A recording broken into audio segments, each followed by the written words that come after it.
Wajackoyah has sent a very bad warning to President William Ruto on matters the Kikuyu Mungiki leader Maina Njenga.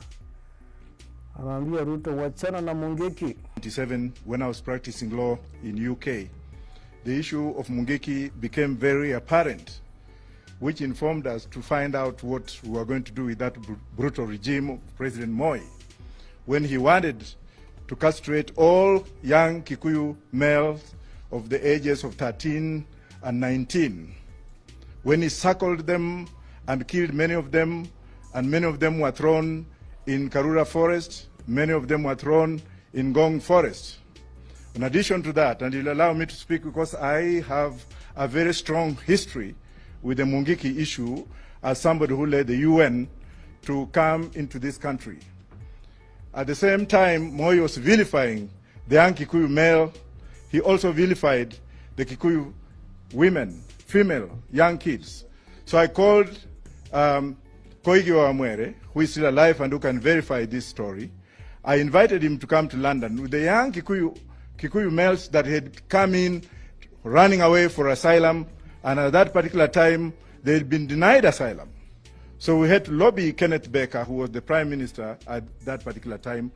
We had also to lobby Tony Blair and Lord Steele, a great friend of Raila Amolo Odinga. By that time, he was Steele of the Liberal Democrats.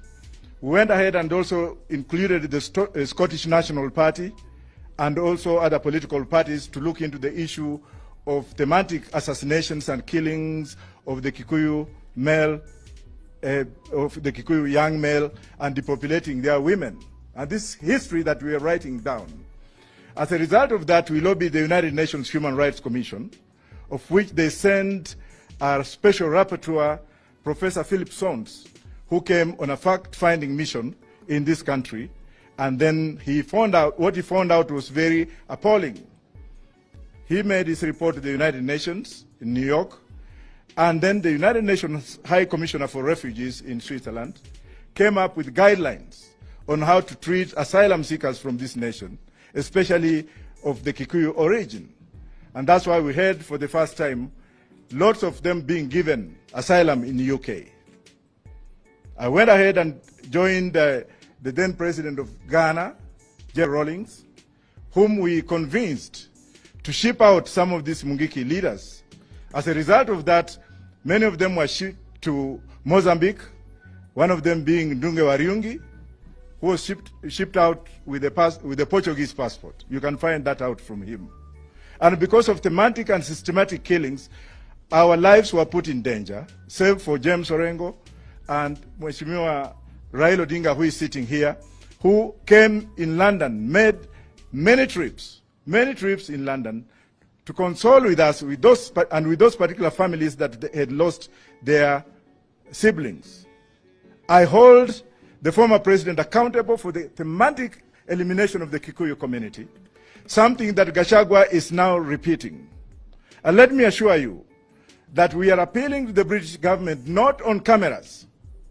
I am appealing to the British government not on cameras, but we know what we are going to do. To ban those who are involved from stepping foot in Britain and EU, to ban those who are spearheading these thematic and systematic killings of young Kikuyu men and women from setting foot in Britain, in USA. And I can assure you that when I say it, I mean it. And I know what I'm talking about.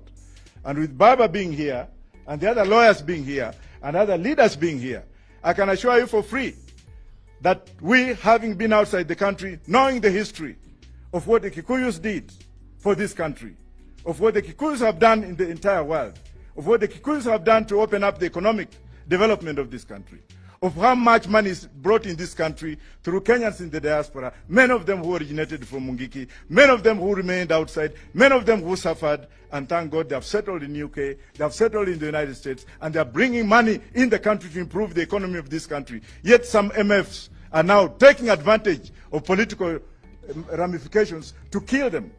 Gachagua is just a small man. You may have the barrel of the gun. You may have all the powers. You may have all the police. But when the day of reckoning comes, you'll be alone. We have seen other leaders who are here before who are used to doing that. Biot being one of them. Where is Biot today? Dead and buried 6 feet under the grave. What about people like those ones you know from Mount Kenya? When you take power and power corrupts you and you start eliminating people, you start cleansing people, you start ethnicization of one community. How do you think Kenyans are feeling about it? How do you think people in Uganda are feeling about it? How do you think the world is looking you at? Kenya was very peaceful until recently when madness came in after stealing the elections. You want us now to come and work with you? Oh, Professor Wajackoyah can just be brought. And for those who are being bought, we know them. Time of reckoning will come.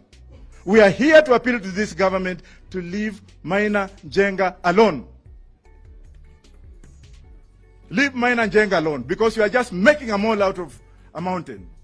Maina Njenga has played his role. Maina Njenga has paid for his whatever. Why would you just take one man, shoot his wives, kill them, shoot at him, and then now you want to disperse those young men? They're hungry. When you see a lion, don't think it is a lion when you can put your finger in its mouth.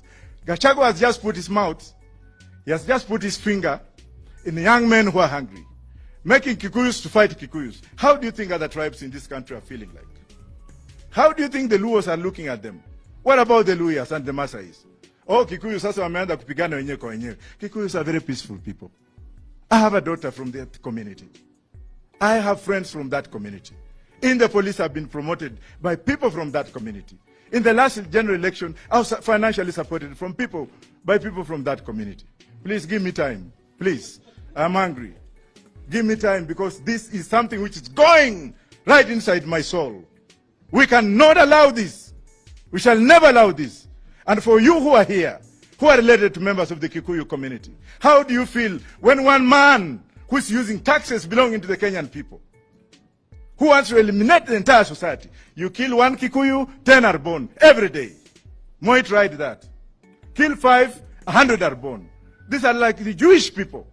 You cannot eliminate. Muzungus tried and they failed. Thank you very much.